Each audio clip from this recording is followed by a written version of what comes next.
Okay, welcome back. So, what are we talking about next, Drake? We should probably talk about Boeing. Oh. I don't think Boeing wants us to talk about Boeing. I don't think Boeing wants itself to talk about Boeing. We should probably talk about Boeing. The new CEO of Boeing, Kelly Ortberg, has come in and he's made his first big personnel change at the top. Dear. He has ousted the CEO of Boeing's Defense and Space Division.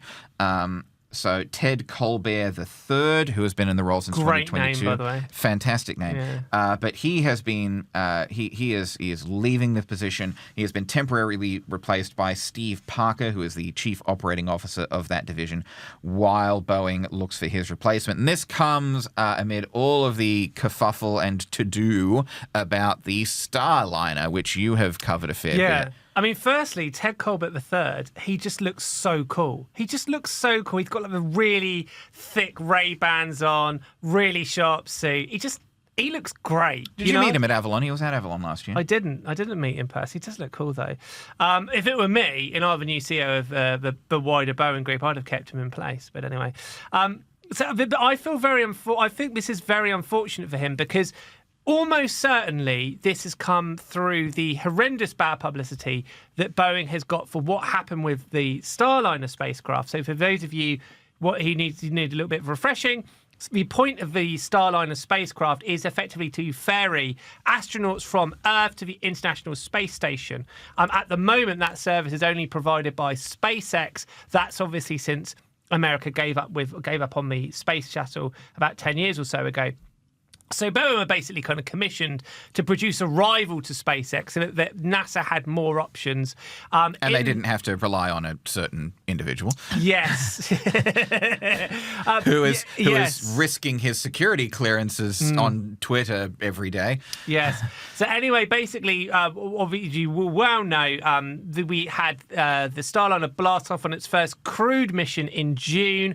And it was a crewed mission, given all the technical failures. So anyway, the two astronauts were meant to just spend a week on the International Space Station. They ended up, they're now going to be there till February because they couldn't clear Starliner to undock from the ISS and fly back to Earth with crew. And this was due to some problems with the thrusters. Now, we don't know exactly, but the kind of reporting in the US goes that there was a disagreement between Boeing and NASA. And Boeing basically said, we are 100% confident that our spacecraft is good enough to return to the Earth and the astronauts will be 100% fine. It appeared the astronauts themselves, who were very close to Boeing and very close to those engineers and researchers on the ground, also agreed with this because they were very, very positive about we want to go home on Starliner. NASA, after spending a couple of months kind of agonising over it, decided to sort of play it safe and to send it back uncrewed. In the end, Boeing was vindicated because the spacecraft... Not a sentence you hear a lot these days. No, you don't. But they were utterly vindicated because the spacecraft detached from the International Space Station or de-docked. Undocked. And it was an absolute perfect textbook journey back to Earth. You'd hate to have left your keys in there if you wanted the astronauts, wouldn't you? But anyway, the point is that after all of this kerfuffle and all of this insane amount of bad publicity, they proved people wrong. Boeing did it. But nonetheless, the astronauts being, inverted commas, stranded on the International Space Station was arguably the biggest space story of the last 10 years. Everybody in the world was talking about it. And it made Boeing look very, very bad. Now, if there hadn't have been all the kerfuffle with what's happened with the Maxes over the last few years, I don't think this would have been such an issue, but it built up. It feels like Ted has paid the price for this. And I think that the new CEO is like, you know what, we need a fresh start. We've got our space person. It's not a good look. It's time to go. It feels very unfair. Their defense division, I believe, has also been losing quite a bit of money. So he was in charge of space and defense, and defense has been, seeing huge losses, I think second only to the commercial airplanes division.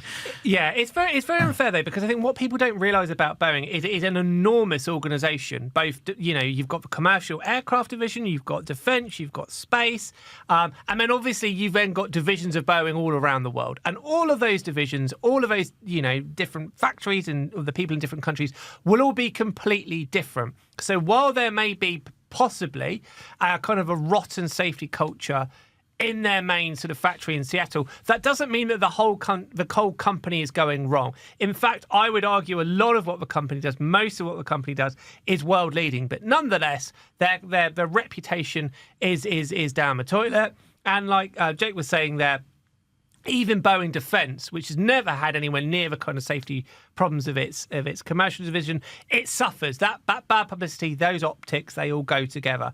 But yeah, it feels it's another setback for Boeing. And this is coming as well as 33,000 Boeing staff members are on strike. You've got the International Association of Machinists and Aerospace Workers at several locations, Washington State, Oregon, California, are taking industrial action. They want a 40% pay rise. 40% pay rise. They've knocked back this offer of 25% I take over the 4 years. 25%. 40%. 40% pay rise is what they want. Boeing has actually come back with what it said was its best and final pay offer, which is 30%. That's amazing. Take that. Plus the reinstatement of a performance bonus and improved retirement benefits. But the union has said the offer was not negotiated with us. They say it was thrown at us without any discussion. So I take 40. I take 30%. That's pretty good. It's a big it's a big sort of kerfuffle that Boeing's having with its workers, and they've brought in this big slate of austerity measures as well.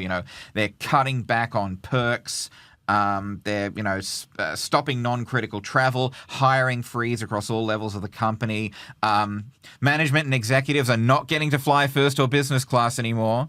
Under these austerity measures, suspending non-essential capex and facilities spending, no more non-customer related catering at Boeing facilities. They're cutting back on their air shows, trade shows, special events. Yeah, no more free sandwiches and bickies. They're making significant reductions in supplier expenditures. Also considering temporary furloughs for many employees and managers and executives. So it's not a good time to be Boeing. Not a right good time now to be Boeing. In general. The Boeing woes continue. The Boeing woes continue. Boeing ongoing. But I see what we did there. Yeah.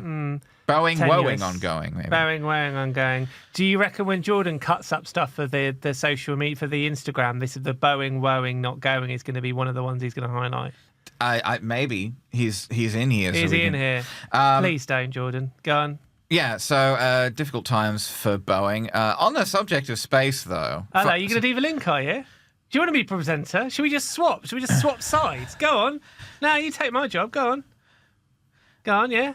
Do the link. On the subject of space, and on the subject of SpaceX, there was a story that we haven't reported on yet for Space Connect, but it's quite funny.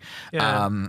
Cards Against Humanity, which is my favourite game ever. Which I learned this week. Cards Against Humanity, the offensive adult party game.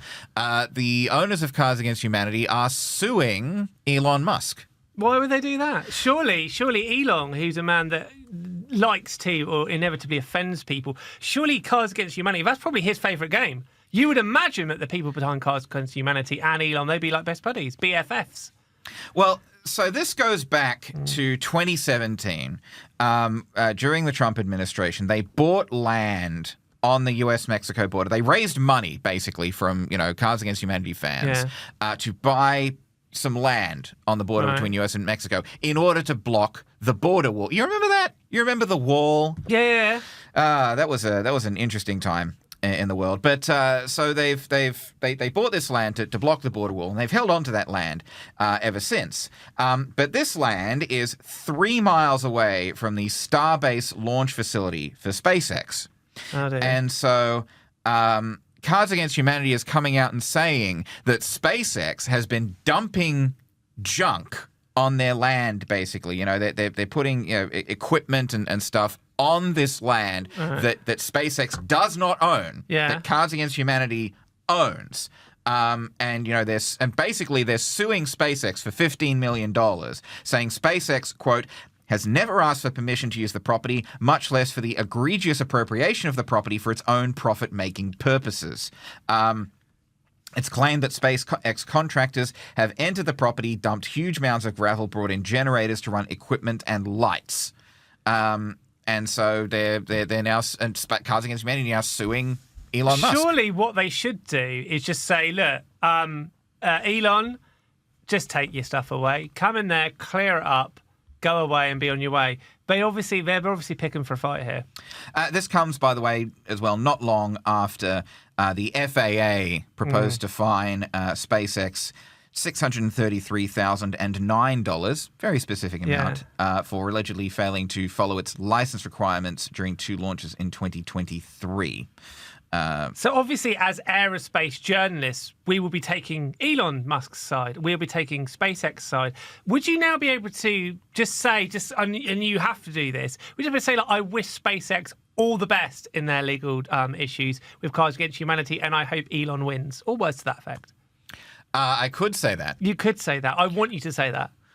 We want a lot of things in this life, Adam. That doesn't mean they're going to happen. Right.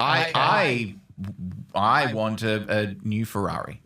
Have you ever played Cards Against Humanity as an aside? I bet you'd be very good at that. Humanity. I've sort of gone off Cards Against Humanity in recent years. There are other games. There are other games, but it gets old after a little while, I think. No, I hear that. Right, we probably got time for one more story. What are we going to go for, Jake? Dealer's choice. I love it. I love a good dealer's choice. How about some Sky Kittens, Adam? Love a bit of Sky Kittens. So this is a deep cut into Australian aviation podcast lore, well before the dread Enoch ever showed or didn't show his mysterious face. But this is for those who are not regular followers of the show. We don't like to say aircraft noise. No, we don't like the word noise. No, we don't like the word noise. So instead of we came up with a more palatable face. Instead of aircraft, we say Sky Kittens, and we say the purring of the Sky Kittens. It's very lovely. It's a lovely way to talk about this thing, which has a fair bit of controversy, but. The Transport Minister, Catherine King, has basically given air services a directive at Brisbane Airport to prioritise simultaneous opposite direction parallel runway operations, or SOD props. SOD props? SOD props. What absolute nonsense, SOD props. Basically with SOD props, aircraft are able to land on one parallel runway at the same time as other aircraft take off on another parallel runway. This helps to, lower the volume of the purring and more efficiently coordinate the movements of the Sky Kittens. In Brisbane's case, it would allow the Sky Kittens to fly more over Moreton Bay, more over the water, instead of overpopulated areas. So the minister has told air services, develop procedures to increase SOD props when weather and other conditions permit, get more aircraft out over the water, away from nearby communities. Air Services has said that yes, we'll do this. That's fine. Brisbane Airport has come out and supported this as well. So everyone's happy? Not everyone. Okay. The Brisbane Flight Path Community Alliance, and this is the community group that has been most strenuously opposed to the purring of the Sky Kittens at Brisbane Airport. They have cautiously welcomed the minister's direction, but their chair, Professor Marcus Foth, said it was, quote, a watered-down version of the minister's original promise to reinstate SOD props as the preferred 24/7 operation mode. So basically what he's saying is, SOD props was supposed to be the preferred mode, but instead of fully reinstating it, the minister, he says, is merely asking air services to please try and extend its use, which we believe will have limited impact given operational constraints. He said recent data shows that daytime SOD props operations are virtually non-existent. In August 2024, only one daytime SOD props flight was recorded out of 16,000 plus total flights, with the majority of flights being routed over people's homes. This is not good enough. Brisbane deserves better. So that's what the Flight Path Community Alliance has said. But that's just a quick update on the latest Sky Kitten situation at Brisbane Airport. Well, they can sod off because I personally like the sound of aircraft going overhead. So I think, if anything, I think what we should be doing is having less flights over the bay and more flights over people's homes so that people can enjoy the purring of the Sky Kittens. This is why you're not an elected official, Adam.